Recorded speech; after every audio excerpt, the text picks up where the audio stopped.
महाविनाश की आहट क्या आ रहे कल की सवाल ये उठ रहे हैं। दरअसल आपको ये बता दें कि अमेरिका की ओर से ग्रीनलैंड पर कब्जे के विचार का फ्रांस ने विरोध किया है। फ्रांस सरकार ने डोनाल्ड ट्रंप प्रशासन को ग्रीनलैंड को कोई हरकत ना करने की यहां पर सीधे तौर पर चेतावनी देते हुए कहा कि सैन्य कार्रवाई का मतलब हद पार करना होगा। इससे बड़ा बदलाव आएगा और पूरी तरह से नई दुनिया बनेगी।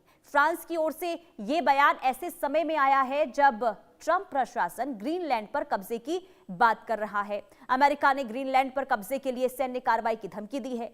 फ्रांस के वित्त मंत्री रोलैंड की ओर से यह कहा गया कि ग्रीनलैंड के मुद्दे पर उनकी अमेरिकी वित्त मंत्री स्कॉट बेसेंट से बात हुई।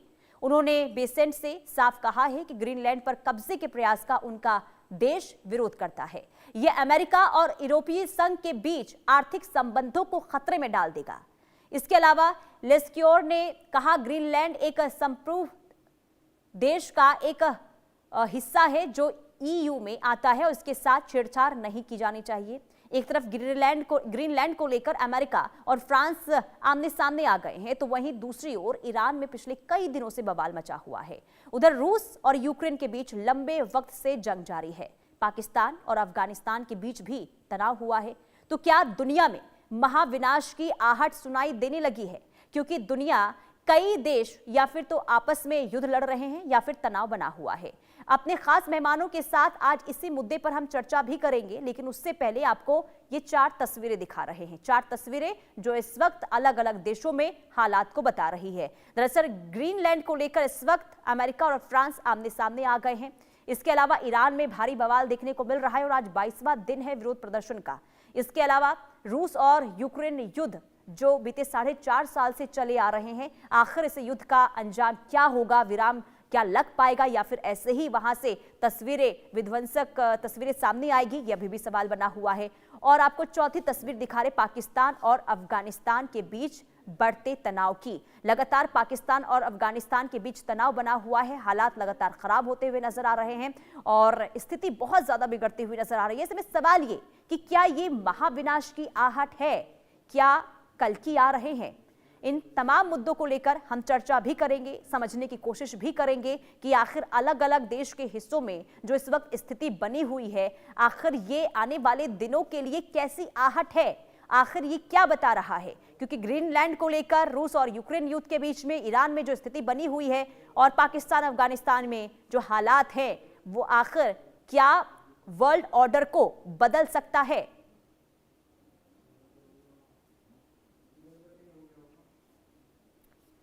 तो ये खबर आपको बता रहे हैं, आ रहे कल की अवतार। दुनिया में शांति आखिर कब और कैसे लौटेगी? क्या मिडिल ईस्ट में अशांति की ये गूंज है? तमाम ऐसे सवाल हैं जिसे लेकर हम आज चर्चा भी करेंगे और जानने समझने की कोशिश करेंगे कि आखिर क्या हो सकता है। क्योंकि देखिए, महाविनाश की आहट को लेकर यह कहा जा रहा है कि अलग अलग देशों में जो इस वक्त स्थिति बनी हुई है, खास करके अभी ताजा तस्वीर अगर हम बात कर लेते हैं तो ईरान में विरोध प्रदर्शन जारी है। 22वां दिन है विरोध प्रदर्शन का और भारी बवाल जो है वहां पर देखने को मिल रहा है। उसके बाद जब अमेरिका ने इसमें हस्तक्षेप किया है तो स्थिति और भी ज्यादा बिगड़ती हुई इस वक्त नजर आ रही है। इसके अलावा ग्रीनलैंड को लेकर अभी हालिया बयान जिस तरीके से फ्रांस की ओर से दिया गया और यह कहा गया है कि अगर किसी भी तरीके से अमेरिका की ओर से ग्रीनलैंड को लेकर कोई कार्रवाई की जाती है तो इसका अंजाम बहुत बुरा हो सकता है और स्थिति खराब हो सकती है और जो नक्शा है वो भी बदल सकता है, ये फ्रांस की ओर से कहा गया है। इसके अलावा रूस और युद्ध की जंग लगातार जारी है। इसके अलावा यहां पर हमने पाकिस्तान और अफगानिस्तान की स्थिति देखी ही है। इसी पर चर्चा की करते हैं शुरुआत। कर्नल टीपी त्यागी डिफेंस एक्सपर्ट के तौर पर हमारे साथ जुड़ चुके हैं। आचार्य राकेश चतुर्वेदी ज्योतिषी हमारे साथ जुड़े हुए हैं। आप दोनों का इस चर्चा में बहुत स्वागत है। सबसे पहले मैं आपके पास आऊंगी कर्नल टीपी त्यागी सर, ये जो हालात इस वक्त अलग अलग हिस्सों में देखने को मिल रहे हैं, ग्रीनलैंड को लेकर, ईरान में, रूस और यूक्रेन के बीच में और पाकिस्तान अफगानिस्तान के बीच में जो हो रहा है, क्या बता रहा है ये? आगे हो क्या सकता है? बिल्कुल आपने बिल्कुल सही कहा है कि जो स्थिति आज ईरान में है, इजराइल में है, अमेरिका में है, अफगानिस्तान पाकिस्तान में है, रशिया यूक्रेन में है, नेटो में है, आपने सब बता दिया। उसकी वजह से अब उसके ऊपर एडिशन क्या हुआ है, एक तो ये कि डोनाल्ड ट्रंप ने आते ही अलग अलग देशों के ऊपर टैरिफ को एक हथियार की तरह इस्तेमाल किया और जी। सारी दुनिया में एक डिसऑर्डर फैल गया, डिसकॉन्टेंटमेंट फैल गया, हेट्रेड फैल गई। अब ऊपर से उन्होंने जब ये कहा कि हम ग्रीनलैंड को भी लेंगे और बाई मिलिट्री फोर्स लेंगे।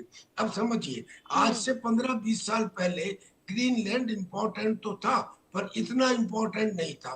कारण यह है कि हम्म। आर्कटिक सी में जो बड़े बड़े हिमखंड हैं, जब वो पिघलने शुरू हुए तो वहां से नॉर्दर्न शिपिंग रूट बनने के आसार नजर आए। हम्म। रूस और चाइना को एकदम लगा कि हाँ, हम इस नॉर्दर्न शिपिंग रूट का इस्तेमाल करेंगे, ये यूरोप और एशिया के बीच में शॉर्टर हो जाएगा, बेनिफिशियल होगा। जी। अब ग्रीनलैंड के अंदर 35 क्रिटिकल रेयर मिनरल्स में से 24 मौजूद हैं, तो लिहाजा अमेरिका भी इंटरेस्टेड है और यूरोप भी इंटरेस्टेड है।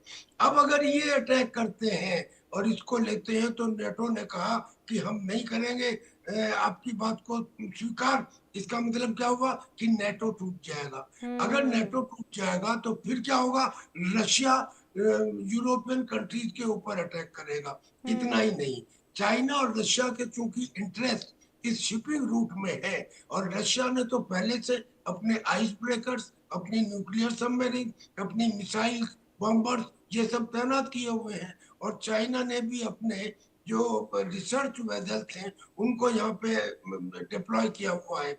यानी कि रशिया, तीन सुपर पावर, रशिया, चाइना और अमेरिका, तीनों के इंटरेस्ट आर्कटिक एरिया में एक दूसरे के साथ क्लैश करेंगे। तो फिर क्या हो गया, ये सीन बन गया। जब डिफरेंट कॉन्टिनेंट्स के बीच में लड़ाई छिड़ जाए और जब डिफरेंट सुपर पावर्स उसमें पार्ट लेने लगे और बहुत सारे देश भी उसमें इन्वॉल्व हो, उसे ही तो वर्ल्ड